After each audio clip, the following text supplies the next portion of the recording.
അത് സുഖി എന്ന് പറഞ്ഞു കഴിഞ്ഞാ ചെറുതാ കാണാൻ ഭംഗിയാ, ചെറിയ മുഖമൊക്കെ ആയിട്ടാ. ഞാനത് കളിച്ചിട്ടിട്ടത് ഞാൻ ചെയ്തിട്ടുണ്ട്, ഞാൻ കണ്ടിട്ടുണ്ട്. അതായത് ഞങ്ങളൊക്കെ പറഞ്ഞ വോയിസ് AI വോയിസ് ആണെന്നാണ് പറഞ്ഞതിൽ ഏറ്റവും LKG കുട്ടികൾ എനിക്ക് തോന്നുന്നു ഇതിലേറെ ബുദ്ധിയുള്ള കുട്ടികളാണെന്നുള്ളതാണ് ഈ സാഹചര്യത്തിൽ എനിക്ക് പറയുന്നത്.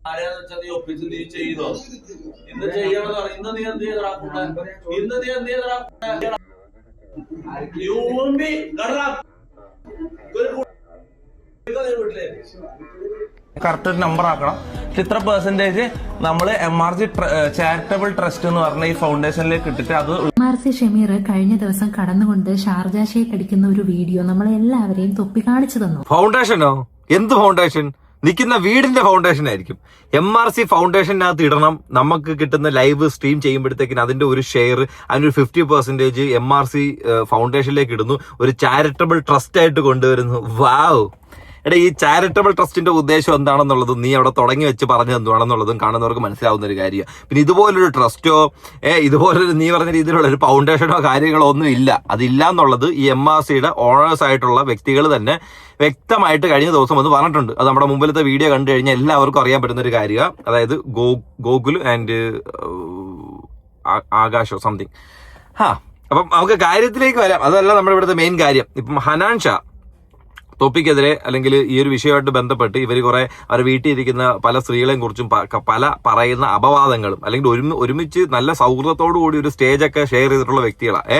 ഈ ബാക്ക് സ്റ്റേജിലോട്ട് വരുമ്പോഴത്തേക്കിന്, കർട്ടന്റെ ബാക്കിലേക്ക് വരുമ്പോഴത്തേക്കിന് കാണിക്കുന്ന പ്രവൃത്തികൾ എന്താണെന്നുള്ളത് സ്വന്തം സ്വഭാവത്തിനകത്തുനിന്ന് വരുന്നതായിരിക്കുമല്ലോ. അങ്ങനെ കുറച്ചധികം ഡയലോഗുകളൊക്കെ വിട്ടിട്ടുണ്ടായിരുന്നു. അതെല്ലാം ഷമീർ എടുത്ത് പുറത്തു വിടുകയും വീഡിയോയ്ക്ക് സ്ട്രൈക്ക് കൊടുത്ത് വിടുകയും പോവുകയും ചെയ്തു. എന്നാൽ ഹനാൻ അത് അവിടെ വെച്ച് നിർത്തിയിട്ടില്ല. നേരിട്ട് രമേശ് ചെന്നിത്തലയ്ക്ക് പോയി കംപ്ലൈന്റ് രജിസ്റ്റർ ചെയ്യുകയും അതിനെ തുടർന്നുള്ള അതിന്റെ ഒരു എക്സ്പ്ലനേഷൻ ഉണ്ട്, എങ്ങനെയാണ് ഈ ഒരു വഴിയിലേക്ക് എത്തിയതും അവന് എത്രത്തോളം ഇത് ബുദ്ധിമുട്ടായി ഈ ഒരു കാര്യത്തെ കുറിച്ചുള്ളതുകൊണ്ട് അത് വ്യക്തമായിട്ട് ഞാനൊന്ന് കാണിച്ചുതരാം. അതിന്റെ കൂടെ തൊപ്പിയുടെ 2 വീഡിയോ ഞാൻ കാണിക്കുന്നതായിരിക്കും. അതാണ് ഇതിന്റെ ഹൈലൈറ്റ് സാധനം. നമുക്ക് ഞാനൊരു ബർക്കത്തായിട്ട് കൂട്ടിയൊരു കാര്യമുണ്ട്. അതിപ്പോൾ ഞാൻ നമ്മളെ ചെക്കന്മാരോടൊക്കെ പറയേണ്ടത്. അപ്പോൾ ഈ വ്യക്തികൾ നമ്മളെ ഇവരുടെ വീട്ടിലേക്ക് ക്ഷണിച്ചിരുന്നു. അപ്പോൾ അന്ന് ഇവർ വളരെ നല്ല രീതിയിൽ ഇതിൽ പോണ വ്യക്തികളാണ്, ഈ ഫീൽഡിൽ നല്ല രീതിയിൽ പോണ. അന്ന് പുറത്തേക്ക് കേട്ടോ, ഉള്ളിൽ ഇപ്പോൾ ഇവർ ഇങ്ങനെയാണെന്നുള്ളത് നമുക്ക് ഈ വീഡിയോസും കാര്യങ്ങളും വന്ന സമയത്താണ് നമുക്കറിയണത്.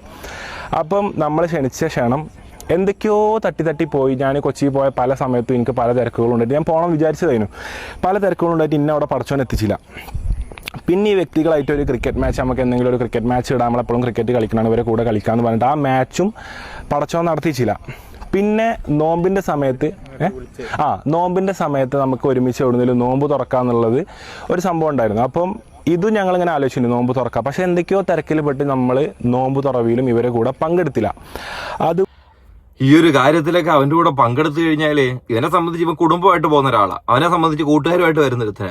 ഏതൊക്കെ രീതിയിൽ എങ്ങനെയൊക്കെ വൾഗറായിട്ട് ചിത്രീകരിച്ച് പോയനായിരുന്നു പടച്ചവൻ പറഞ്ഞായിരിക്കും. അപ്പൊ പിന്നെ അതുപോലെ തന്നെ ഒരു ഉമ്മമ്മ ഇവരുടെ ലൈവിലും കാര്യങ്ങളൊക്കെ വന്നു. ആ സമയത്ത് നമ്മൾ ഒരുപാട് കോൺടാക്ട് ചെയ്തു. ആ സമയത്ത് ഞാൻ പഞ്ച് കടന്നുറങ്ങി. അപ്പം ഏതൊക്കെ തരത്തിൽ ഇവരെന്നെ കോൺടാക്ട് ചെയ്തു, അതിനൊക്കെ പടച്ചോൻ ഇന്നെ മാക്സിമം, എനിക്ക് അതിൽ പടച്ചോനോടാണ് നന്ദി പറയാനുള്ളത്. കാരണം അതിൻ്റെ മേൽക്കാരുമില്ലല്ലോ. അപ്പോൾ പടച്ചോൻ ഇന്നെ എല്ലാത്തിനും തട്ടി മാറ്റി. അപ്പം ഞാനിങ്ങനെ ഇപ്പോൾ ഇരിക്കുമ്പോൾ ബാക്കിൽ ചിന്തിച്ച് നോക്കി, ഒരു സംഭവത്തിലും പടച്ചോൻ എനിക്ക് ഡേറ്റ് തന്നില്ല. അതായത് നേരിട്ട് കാണാനുള്ള ആ ഡേറ്റ് ആകെ നമ്മൾ മീറ്റ് ചെയ്തത് 2 പ്രോഗ്രാംസിനാണ്. കാരണം പ്രോഗ്രാംസ് ഞാനല്ല ചാർട്ട് ചെയ്യുക, ഒരു ഇവൻറ്റ് കമ്മിറ്റി ചാർട്ട് ചെയ്യുമ്പോൾ വേറൊരു ആർട്ടിസ്റ്റ് അവിടെ വരികയാണെന്ന് പറയുമ്പോൾ എനിക്ക് അതിൽ ഒബ്ജക്ഷൻസ് പറയാൻ പറ്റില്ല. ഇന്ന ആർട്ടിസ്റ്റിൻ്റെ കൂടെ എനിക്ക് പെർഫോം ചെയ്യാൻ പറ്റില്ല അല്ലെങ്കിൽ ഇന്ന ആൾക്കാരെ കൂടെ ഞാൻ പാടില്ല എന്ന് എനിക്ക് പറയാൻ പറ്റില്ല. എൻ്റെ പരിപാടി എന്താണ്, അത് എടുത്ത് പോകുക എന്നുള്ളതാണ് എൻ്റെ ദൗത്യം. അപ്പോൾ അങ്ങനെ നമ്മൾ ഇവരെ കൂടെ നമ്മൾ പങ്കെടുത്ത സ്റ്റേജിലും നമ്മളെ മുമ്പോ ശേഷമൊക്കെ ആയിട്ട് ഇവർ പെർഫോം ചെയ്ത് പോയിട്ടുണ്ട്. ഈ സ്റ്റേജിൽ പെർഫോം ചെയ്ത് പോയതാണ് ഞാൻ കുറച്ച് മുമ്പ് പറഞ്ഞിട്ടുള്ള ഒരുമിച്ച് സ്റ്റേജ് ഷെയർ ചെയ്തിട്ടുള്ള കാര്യം. അപ്പൊ അങ്ങനെ സ്റ്റേജ് ഷെയർ ചെയ്യും ഭയങ്കര അന്തർധാരണയില്ല. അതായത് പുറമേ തൊപ്പി കാണിക്കുന്ന പ്രകടനങ്ങളൊക്കെ എന്ന് വെച്ച് കഴിഞ്ഞാൽ അളിയാ കൈയില്ലാത്തവരെ എഴുന്നേറ്റ് നിന്ന് 2 തൊഴെങ്കിലും തൊഴും. ആ രീതിയിലുള്ള പരിപാടി. ഇത് ഞാൻ ചുമ്മാ പറയുമൊന്നുമല്ല. ഒരു വീഡിയോ കാണിക്കുന്നത് കണ്ടിട്ട് നിങ്ങൾ തന്നെ പറ. പിന്നെ ഇത് കണ്ണൂര് അനാൻസി ആന്റെയും പരിപാടിന്റെ ഒരു വീഡിയോ ഞാൻ ഇന്നലെ ഒരു കാര്യം ഞാൻ പറഞ്ഞല്ലോ, അതിന്റെ ഒരു കട്ടിങ് ഫേസ്ബുക്കിൽ അതിന്റെ കട്ടിങ് ഇറങ്ങിയിട്ട് അതിന്റെ കമന്റ് സെക്ഷൻ കണ്ടിട്ട് എനിക്ക് സങ്കടമായിപ്പോടെ. ഞാൻ കുറെ കാലമായിട്ട് നമുക്ക് ഹേറ്റേഴ്സ് അങ്ങനെ ഹേറ്റ് വർത്താൻ ഞാൻ ഒരു കമന്റ്സിന് വേണ്ടി അതിനെ കുറിച്ചുള്ള ഏറ്റവും ഒരു സാധനവും ഞാൻ കാണില്ല. പക്ഷെ അതിൽ കണ്ടിട്ട് എനിക്ക് സങ്കടമായിപ്പോട്ടെ. ഇവർ എന്തെല്ലാം പറയുന്നല്ലോ. എടാ എന്റെ പോട്ടെ, ഞാൻ 6-ാം പറപ്പ് കാണിച്ചു, ഞാൻ ശരിയാ, ഞാൻ 6-ാം നന്മ വാരി എറിയുന്നു ഇല്ലേ, നാട് മൊത്തം നന്മ വാരി എറിയുന്നു. ഈ ലൈവൊക്കെ കണ്ടിട്ട് ഒരുപാട് ആൾക്കാർ, അതായത് എനിക്കൊന്ന് ഒരുപാട് ഫാമിലി മെമ്പേഴ്സ് വരെ തൊപ്പിയുടെ ലൈവിന് വേണ്ടി ഇങ്ങനെ വെയിറ്റ് ചെയ്തിരുന്ന് കാണുകയും സംസാരിക്കുകയും ചെയ്യുന്നൊരു ഇതൊക്കെയായിരുന്നു ഈ നന്മ വാരി എറിഞ്ഞോണ്ടിരുന്നപ്പോ കാണിച്ചോണ്ടിരുന്നതേ. പറപ്പ് കാണിച്ചതിലേക്ക് വന്നൊരുത്തനാ എന്നെ പറയാ. ഓക്കെ, ഹനാൻഷ എന്തൊരു പാവം മനുഷ്യനാ, ഓനെ കുറിച്ച് പറയുന്ന കേൾക്കണം മോനെ. എനിക്കൊരു കാര്യം മനസ്സിലായി, ഹനാൻഷാനെ കുറിച്ച് അത്രയും പറയുന്നുണ്ടെങ്കിൽ പിന്നെ നമ്മളെ കുറിച്ചെല്ലാം എന്തെല്ലാം പറയണം, അതാ ഞാൻ ആലോചിച്ചത്. അതാണ് എനിക്കും പറയാനുള്ളത്. ഹനാൻഷയെ കുറിച്ച് ഇത്രയും പറയാൻ പറ്റുമെന്നുണ്ടെങ്കിൽ നിന്നെ കുറിച്ച് എന്തൊക്കെ പറയാന്ന്. അത് പറയുന്നത് ആരാ? ഹനാൻഷ ജീവിതത്തിൽ കേൾക്കാത്ത തെറികളും കാര്യങ്ങളും കൊണ്ട് അഭിഷേകം നടത്തിയ ഒരുത്തൻ തന്നെ. ഒന്ന് ആലോചിച്ച് നോക്കുക, ക്യാമറയ്ക്ക് മുന്നിൽ in front of the camera, അപ്പോഴേ ക്യാരക്ടർ സ്വിച്ച് ചെയ്യും.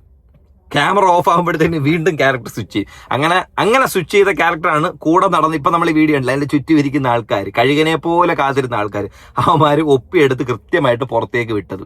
ഇതുമായിട്ട് ബന്ധപ്പെട്ട് എന്റെ കാസറ്റ് ഒരു വീഡിയോ ചെയ്തിട്ടുണ്ട്, അത്യാവശ്യം അടിപൊളി ഒരു വീഡിയോ, പറയാതിരിക്കാൻ പറ്റത്തില്ലല്ലോ. ഞാൻ അവന്റെ എതിരെ വീഡിയോ ചെയ്തിട്ടുണ്ടെങ്കിൽ പോലും അവൻ ജെനുവിനായിട്ട് തോന്നുന്ന ടോപ്പിക്കുകളോ സത്യമായിട്ട് ഞാൻ എന്റെ ചാനലിലൂടെ കൊണ്ടുവന്നിട്ടുള്ളൊരു കാര്യമാണ്.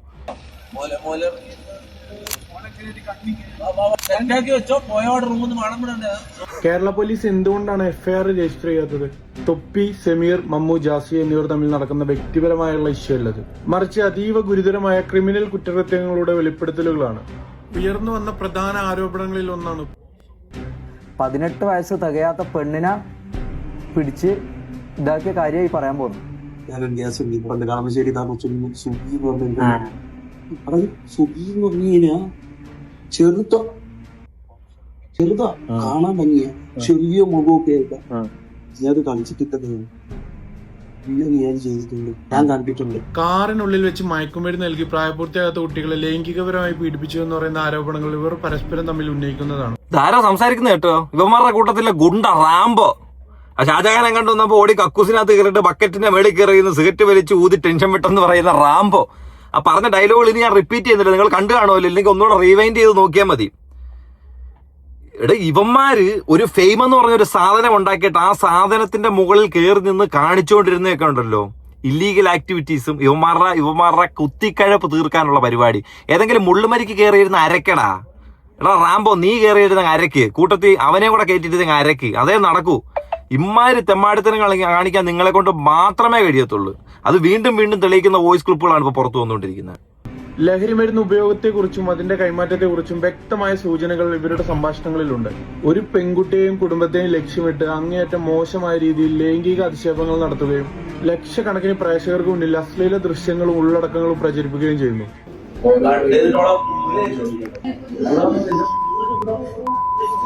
3000-ലധികം വരുന്ന തെളിവുകൾ സമീറിനെതിരെ ഉണ്ട് എന്ന് പറയുന്ന തൊപ്പിയുടെ കയ്യിൽ വോയിസ് നോട്ട്സ് ആണ് തെളിവുണ്ടെന്ന് പറയുന്നത്. എന്നാൽ സമീർ പുറത്തുവിട്ട വോയിസ് നോട്ട്സ് AI ആണെന്ന് പറയുന്നു. ഇതൊന്നും AI ജനറേറ്റഡ് അല്ല എന്ന് വ്യക്തമാക്കുന്ന തെളിവുകളാണ് ഞാൻ പുറത്തുവിട്ടിട്ടുള്ളത്.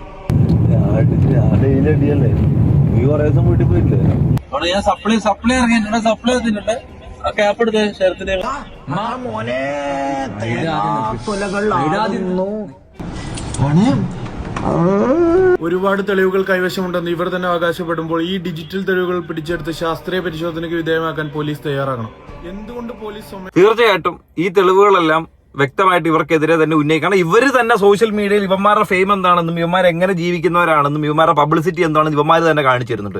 എന്നിട്ടും അത് ഇത്രയും നാൾ ആരും തിരിഞ്ഞു നോക്കിയിട്ടില്ല. തിരിഞ്ഞു നോക്കാത്ത തന്നെ ഇനിയും ആൾക്കാരെ കൊണ്ട് ചെയ്യാനുള്ള പ്രചോദനമല്ലേ കൊടുക്കുന്നത്. ഇമ്മാതിരി തെമ്മാടിത്തനങ്ങൾ കാണിച്ചിട്ട് ഈ കേൾക്കുന്ന വോയിസ് നോട്ടൊക്കെ കണ്ടല്ലോ, ഇവന്മാർ പറയുന്ന കാര്യങ്ങളൊക്കെ കേട്ടല്ലോ, ഇതെല്ലാം സോഷ്യൽ മീഡിയയിൽ ഇടിയും. കഴിഞ്ഞ ദിവസം ഞാൻ എന്റെ വീഡിയോ കാണിച്ചിട്ടുണ്ട്.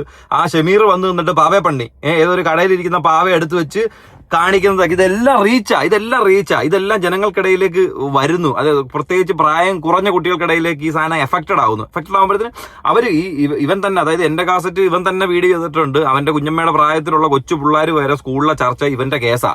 തൊപ്പിയുടെയും മറ്റേവന്റെ മാസ്റ്റർബേറ്റ് ചെയ്ത വീഡിയോയുടെയും ചർച്ചയാണ്. ഒന്ന് ആലോചിച്ച് നോക്കെ, ഇത് ഏത് രീതിയിലൊക്കെയാണ് ഇപ്പോഴത്തെ ജനറേഷനിലെ പിള്ളേർക്കിടയിലൊക്കെ ഈ സാധനം കറങ്ങി അടിച്ചുകൊണ്ടിരിക്കുന്നുള്ളൊരു കാര്യം. ഇനി ഹനാൻഷയ്ക്ക് പറയാനുള്ള അടുത്ത് ഒന്ന് കേൾക്കാം. ഇതിനകത്ത് വ്യക്തമായിട്ട് ഹനാൻഷ പറയുന്നുണ്ട് കേട്ടോ.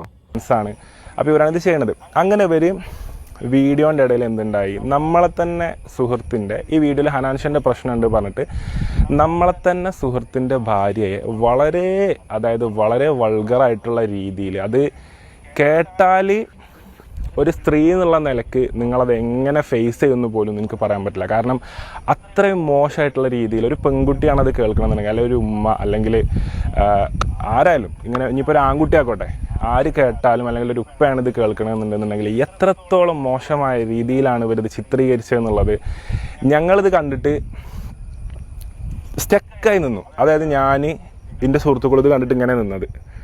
കാരണം ഒന്നിലും ഏതിലും, അതായത് ഇവരെ പ്രശ്നങ്ങളിലോ, അതായത് യാതൊരു പ്രശ്നങ്ങളിലും തല കാണിക്കാതെ വളരെ മാനമര്യാദയോടെ ഏറ്റവും നല്ല രീതിയിൽ വസ്ത്രധാരണം അടക്കം കീപ്പ് ചെയ്തിട്ട് ഞങ്ങളെ കൂടെ ഉള്ള ഒരാളെ, അതായത് ഒരാൾക്കൊരു പ്രശ്നം ഉണ്ടാക്കാതെ വീഡിയോ ചെയ്യണം. നോമ്പ് സമയത്താണ്, നിങ്ങളത് ആലോചിച്ച് നോക്കണം. അതായത് റമദാൻ്റെ ടൈമിൽ ഒരു ഇഫ്താർ സമയത്ത് ഇപ്പോൾ എല്ലാവരും, എനിക്കറിയാം എല്ലാ കുട്ടികളും ഇഫ്താർ സമയത്ത് വീഡിയോസ്, ഇഫ്താറിൽ നോമ്പ് തുറക്കാൻ പോകുന്നതും നോമ്പിന് പാടത്ത് നോമ്പ് തുറക്കുന്നതും ഒക്കെ ഇപ്പോഴത്തെ കുട്ടികളെല്ലാവരും ചെയ്യുന്നതാണ്. അപ്പം നമ്മൾ ഇതേപോലെ നമ്മളെ വീട്ടിൽ നോമ്പ് തുറവിക്ക് ഒരു ഭക്ഷണം ഉണ്ടാക്കുകയാണ്. അപ്പം ഇത് ചെയ്തിരിക്കുന്ന ഒരാളെ വളരെ മോശമായ രീതിയിലാണ് ഈ പറഞ്ഞ വ്യക്തികൾ ചിത്രീകരിച്ചിട്ടുള്ളത്. എന്നിട്ട് ഇവരിത് എന്ത് ചെയ്യാണ്, ഇവർ തമ്മിലുള്ള പ്രശ്നത്തിൻ്റെ ഇടയ്ക്ക് ഈ പാവം ഇൻ്റെ പേരിനെ വെച്ച് ഒരുപാട് നേരം ഓഡിയൻസിനെ കീപ്പ് ചെയ്തതിന് ശേഷം ഇന്നെ പറയാതെ എൻ്റെ ഫാമിലിയിലുള്ള ആൾക്കാർ, അതായത് എൻ്റെ സുഹൃത്തിൻ്റെ ഭാര്യനെ, അതിലുള്ള സ്ത്രീകളെ, എൻ്റെ ഉമ്മ, അതായത് കൃത്യമായ വോയിസ് നോട്ടുകളുടെ അടിസ്ഥാനത്തിലാണ് ഞങ്ങൾ സംസാരിക്കുന്നത്. ഇതിൻ്റെ എല്ലാ വോയിസ് നോട്ടും ഞങ്ങളെ കയ്യിലുണ്ട്. എല്ലാ വോയിസ് നോട്ടും എന്ന് പറഞ്ഞാൽ ഏത് ഫോണിലാണോ റെക്കോർഡ് ചെയ്തത്, ഇവർ ഏത് സാഹചര്യത്തിലാണോ റെക്കോർഡ് ചെയ്തത്, ഈ വോയിസ് നോട്ട് അടക്കം നമ്മളെ കയ്യിലുണ്ട്. അപ്പോൾ അതുകൊണ്ടാണ് ഞാൻ ഇത്ര സത്യത്തോടെ സംസാരിക്കുന്നത്. അപ്പോൾ ഇതിങ്ങനെ സംസാരിക്കണം. അപ്പോൾ ഞാൻ സത്യം പറഞ്ഞാൽ ഞങ്ങൾ സ്റ്റക്കായിപ്പോയി. ഒരു 15 മിനിറ്റ് 20-25 മിനിറ്റ് നേരത്തേക്ക് എങ്ങനെ ഈ കുട്ടീൻ്റെ മാനസിക നിലയെ ഇത് ബാധിക്കും, എങ്ങനെ ഈ കുട്ടി എത്രത്തോളം എമോഷണലാവും, അതായത് ഞങ്ങൾ ഈ ഒരു സംഭവത്തിൻ്റെ ശേഷം എങ്ങനെ ബാക്ക് ടു ട്രാക്കിലാവും. കാരണം ഇതൊരാവശ്യമില്ലാത്തൊരു കുട്ടീനെ ഒരു ലൈവിൽ വന്നിട്ട് 1.5 ലക്ഷം ആൾക്കാർ തത്സമയം കാണുക, പിറ്റേ ദിവസം രാവിലെ 9 മണിയായപ്പോഴത്തേന് 8-8.5 ലക്ഷം ആൾക്കാർ ഈ 4.5 മണിക്കൂറിൻ്റെ വീഡിയോ കണ്ടിരിക്കുകയാണ്. ഈ 2:30 മണി മുതൽ ഇന്ന് ഈ വൈകുന്നേരം 5 മണി വരെ നമ്മൾ സൈലൻ്റ് ആയിരുന്നു. അപ്പം പുറത്തുനിന്ന് ചിന്തിക്കുന്ന ആൾക്കാരുണ്ട്, നമ്മൾ ഈ 2:30 മണി മുതൽ ഇങ്ങനെ വെറുതെ ഇരിക്കുകയാണോ. അപ്പോൾ ഒരുപാട് മെസ്സേജുകൾ എനിക്ക് വന്നിട്ടുണ്ട്. ഞാൻ എല്ലാം ഇതേപോലെ നോക്കി കണ്ടിരുന്നു. നിങ്ങൾ കുടുംബത്തിലെ ആൾക്കാരെ തൊട്ടിട്ട് നിങ്ങളൊന്നും ചെയ്തില്ല. അപ്പോൾ ഞാൻ എന്ത് ചെയ്തു, നമ്മൾ ഒരു ദൗത്യത്തിൻ്റെ പുറകിലാണെന്നുണ്ടെങ്കിൽ ഒരുപാട് അതിനെക്കുറിച്ച് ശബ്ദിക്കാണ്ട് ആ ദൗത്യം എന്താണെന്നുള്ളത് അത് പൂർത്തിയാക്കുക എന്നുള്ളതാണ് നമ്മൾ ചെയ്തൊരു ടേം. അപ്പം നമ്മളപ്പം തന്നെ, അതായത് ഇതുമായിട്ട് ബന്ധപ്പെട്ടിട്ട് കേസിന്റെ വഴിക്ക് പോകുന്നു. ഞാൻ നേരത്തെ പറഞ്ഞു രമേശ് ചെന്നിത്തലയ്ക്ക് കേസ് കൊടുക്കുന്നു തുടങ്ങിയ കാര്യങ്ങളൊക്കെ വരുന്നു. മേ ബി ഹനാൻഷയെ സംബന്ധിച്ചിടത്തോളം നെഗറ്റിവിറ്റികൾ അധികം വരാത്തത് കൊണ്ടും അത് സഡനായിട്ട് ഇങ്ങനെ ഫേസ് ചെയ്യുമ്പോഴത്തേക്കും ഉണ്ടാകുന്ന ഒരു ബുദ്ധിമുട്ടാ. പറഞ്ഞ ഹനാൻഷയുടെ വ്ളോഗ് കണ്ടാൽ തന്നെ അറിയാം, ഈ ബന്ധങ്ങൾക്ക് കുടുംബത്തിനൊക്കെ ഭയങ്കര പ്രാധാന്യം കൊടുക്കുന്ന ഒരു വ്യക്തിയാണ്. അതായത് അവൻ്റെ ഒരു വ്ളോഗിനകത്ത് ഒരു കുതിരയൊക്കെ എടുക്കാനുള്ള ആൾക്കാർ എപ്പോഴും കാണും.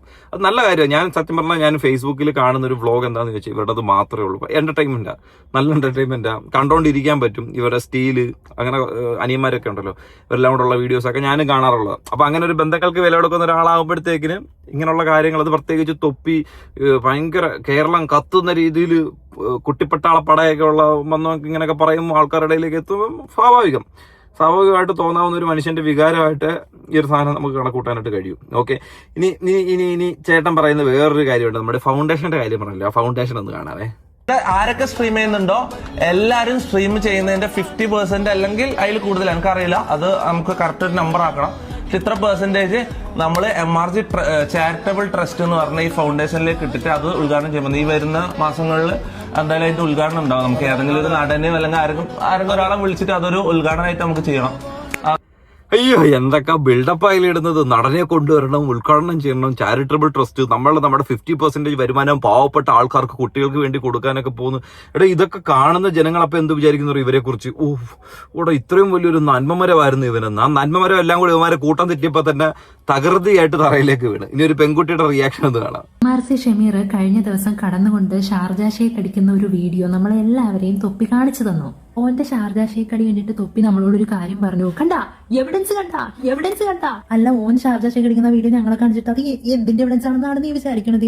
അവൻ അവന്റെ സ്വന്തം ബനാന എടുത്തിട്ടല്ലേ ഷാർജ അടിച്ചത്. അവൻ നിന്റെ ബനാനയിൽ കയറി പിടിച്ചിട്ടൊന്നും അല്ലല്ലോ ഷാർജ അടിക്കണത്. അവൻ ഷാർജ ചിലപ്പോൾ അടിച്ചെന്നിരിക്കും, അടിച്ചിട്ട് കൂടെ കിടക്കുന്ന മമ്മൂന് കൊടുത്തെന്നിരിക്കും. അതൊക്കെ ഓരോരുത്തരുടെ വ്യക്തി താല്പര്യങ്ങളല്ലേ. അവരവരുടെ ലൈംഗികത്വം എന്ന് പറയുന്നത് ഓരോരുത്തരുടെ വ്യക്തി താല്പര്യങ്ങളല്ലേ. ലത്തം അടിക്കൽ ആൻഡ് കുടിക്കൽ. നിനക്ക് വല്ല കാര്യം ഉണ്ടായിരുന്നാടാ തൊപ്പി? വല്ലവനും മാറി അവിടെ റൂമിലിരുന്ന് അടിച്ചോണ്ടിരുന്ന സാധനം എടുത്ത് എവിഡൻസ് ആണെന്ന് പറഞ്ഞെടുത്ത് പുറത്തോടെ എന്തെങ്കിലും ഒരു ആവശ്യം ഉണ്ടായിരുന്നു? ഒരാവശ്യം ഇല്ലായിരുന്നു. അടുത്ത കാണാം. ഇപ്പൊ അവര് AI വോയിസ് ആണ്, അതായത് ഞങ്ങളെയൊക്കെ പറഞ്ഞ വോയിസ് AI വോയിസ് ആണെന്നാണ് പറഞ്ഞതിൽ ഏറ്റവും LKG കുട്ടികൾ എനിക്ക് തോന്നുന്നു ഇതിലേറെ ബുദ്ധിയുള്ള കുട്ടികളാണെന്നുള്ളതാണ് ഈ സാഹചര്യത്തിൽ എനിക്ക് പറയുള്ളത്. കാരണം അയ്യോ അളിയാ, അതാ വിഷയം. ഇവൻ എന്ത് പറഞ്ഞാലും വിശ്വസിക്കാനായിട്ട് കുറെ എണ്ണം ഇരിപ്പുണ്ട്. അതാണ് ഇതിനകത്ത് ഏറ്റവും വലിയ കുഴപ്പം. വോയിസ് അണ്ണ വോയിസ് എന്ന് പറഞ്ഞാൽ വോയിസാ, അത്രേ ഉള്ളൂ, അതിനകത്ത് വേറെ മാറ്റമൊന്നുമില്ല. പിന്നെ അതാ ഇവിടെ സംഭവിച്ചിരിക്കുന്നത്. എന്നാ ബുദ്ധിയും വരെ ഉള്ളവർക്ക് മനസ്സിലായിട്ടുണ്ട് ഇവൻ എന്ത് തന്തയില്ലായ്മ കാണിച്ചുകൊണ്ടിരിക്കുന്നുള്ളത്. ഈ വോയിസിൽ ഞങ്ങളെ വ്ളോഗ് ബാക്ക്ഗ്രൗണ്ടിൽ പ്ലേ ആവുന്നുണ്ട്.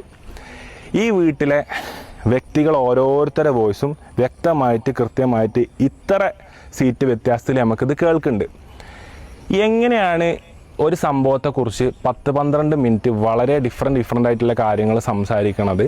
വേണ്ടാത്ത ആവശ്യമില്ലാത്ത അശ്ലീല തെറികളടക്കം, അതായത് ഏക്ക് പോലും അറിയാത്ത തെറികളടക്കം ഉൾപ്പെടുത്തിയിട്ട് കണ്ണൂർ സ്ലാങ്ങിൽ AI എങ്ങനെ ഉണ്ടാക്കുക എന്നുള്ളത് എനിക്ക് ഇതുവരെ ഞങ്ങൾ ഒരുപാട് ഇപ്പോൾ AI ഓഡിയോ എഞ്ചിനീയേഴ്സുമാരായിട്ട് ഞങ്ങൾ 2-3 ദിവസമായിട്ട് കോൺടാക്റ്റ് ഉണ്ട്. എല്ലാവരുടെ അടുത്തും ഞങ്ങൾ ഈ ഓഡിയോ അയച്ചിട്ട് ഇത് പ്രൂവനാണ്, അതായത് ഈ ഒരു സംഭവം AI വെച്ചുണ്ടാക്കിയ വോയിസുകളല്ല എന്നുള്ളത് പ്രൂവനാണ്.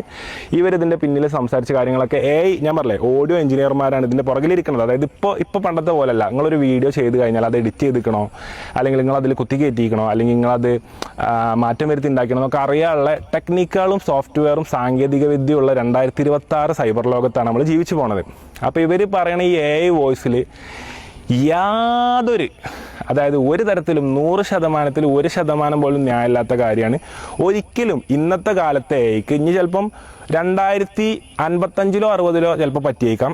പക്ഷേ ഇന്നത്തെ കാലത്തെ AIക്ക് ഒരിക്കലും ആ ഇന്ന വ്യക്തികളുടെ കൃത്യമായ ശബ്ദം, അതായത് ഞങ്ങളെ ശബ്ദം അടക്കമുണ്ട്, ഞങ്ങളെ ശബ്ദം AIക്ക് കൊടുക്കണമെങ്കിൽ ഇതിനൊക്കെ ഒരു ലിമിറ്റേഷൻസ് ഇല്ല. അതായത് ഇപ്പോൾ ഞാൻ സിമ്പിളായിട്ടൊരു കാര്യം പറഞ്ഞാൽ, നമ്മൾ ഒരു പാട്ട് ഫുള്ളി AI ജനറേറ്റർ ഒരു പാട്ട് നമ്മൾ ഇറക്കാം. ഇപ്പോൾ ഒരുപാട് നേതാക്കന്മാരുടെ സൗണ്ടിൽ, ക്രിസ്ത്യാനോൻ്റെ സൗണ്ടിൽ, മെസ്സിൻ്റെ സൗണ്ടിലൊക്കെ പാട്ടുകൾ ഇറങ്ങുന്നുണ്ട്.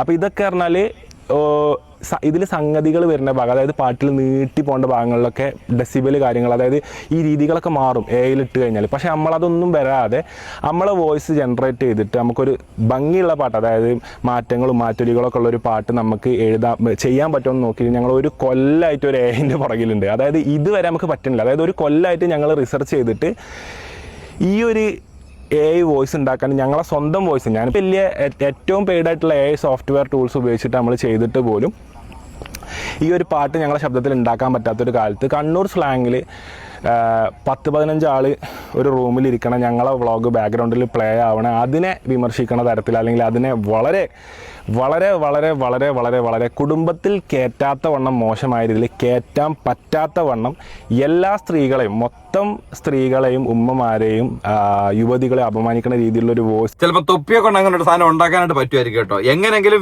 വീണടം വിഷ്ണു ലോകം എന്ന് പറയുന്ന പോലെ അവിടെ കിടന്നങ്ങ് ഉരുളുക, അത് മാത്രമായിരുന്നു അതിന്റെ ഒരു എക്സ്പ്ലനേഷനായിട്ട്. പോലീസ് സ്റ്റേഷനിലേക്ക് ഓടിച്ചെന്ന് പരാതി കൊടുക്കുന്നു, അതിന്റെ പുറത്തിറങ്ങി വരുന്നു, വീഡിയോ കാണിക്കുന്നു, എന്നിട്ട് ഉടനടിയെ തന്നെ ആ വീഡിയോയ്ക്കകത്ത് പറയുന്നു ഈ ഡിഫമേഷൻ കേസ് കൊടുത്തതിനകത്ത് കിട്ടുന്ന എമൗണ്ട് ഞാനത് ഉപയോഗിക്കത്തില്ല, ഞാനത് പാവപ്പെട്ടവർക്ക് വേണ്ടി കൊടുക്കും. അപ്പൊ എവിടെയൊക്കെ കയറി ടച്ച് ചെയ്യണമെന്ന് അറിയാലോ. അങ്ങനെ കുറച്ച് ക്ലാരിഫിക്കേഷൻ കൊടുത്ത് ആ ഒരു സാധനം അവിടത്തോട് കൂടി അങ്ങ് അവസാനിപ്പിക്കുന്നു. അതിനുശേഷം വീഡിയോയ്ക്കകത്തുള്ള കമന്റ് ബോക്സ് ഒക്കെ ഓഫ് ചെയ്ത് വെക്കുന്നു. മനസ്സിലാവാമല്ലോ, തെറ്റുകളും കള്ളത്തരങ്ങളും കാണിക്കുന്നവർ മാത്രമേ ഈ രീതിയിൽ ഭയക്കത്തുള്ളൂ. അല്ലാത്തവരാണെന്നുണ്ടെങ്കിൽ അവർ ഭയക്കേണ്ട കാര്യത്തു അവർ ഓപ്പൺ ആയിട്ട് അങ്ങ് നിന്നാൽ പോരെ. അങ്ങനെ തന്നെയാണ് നീ എന്ത് വേണമെങ്കിലും ചെയ്തത് AI തന്നെ. എനിക്ക് നീ എന്ത് വേണം തെളിയിച്ചത് AI തന്നെ. AI ആണെങ്കിൽ ഉറപ്പായിട്ട് നിയമപരമായിട്ട് പോയി കഴിഞ്ഞാൽ AI ആയിട്ട് തന്നെ തെളിയത്തുള്ളൂ, അല്ലാതെ ഒന്നും തെളിയുന്നൊരു കാര്യമില്ലല്ലോ, അല്ലേ? അപ്പൊ പിന്നെ AI അല്ലാത്തതുകൊണ്ടല്ലേ ഇമാതിരി പരിപാടികളൊക്കെ വരും. എന്നാലും AI എന്നൊക്കെ പറയാൻ പറ്റിയ ഒരു മാനസികാവസ്ഥ ഒന്ന് ആലോചിച്ച് നോക്കുക കളിയുണ്ട്. എന്തായാലും കയ്യിൽ നിന്ന് പോയി പിന്നെ എന്തെങ്കിലുമൊക്കെ പറഞ്ഞ് കുറെ പിള്ളേരെങ്കിലും പിടിച്ചു ചേർത്തണം. അത് മാത്രമായിരിക്കും മിക്കവാറും ആ ഒരു സമയത്ത് ഇവന്റെ തലയെ കൂടെ ഓടിക്കൊണ്ടിരുന്നത്.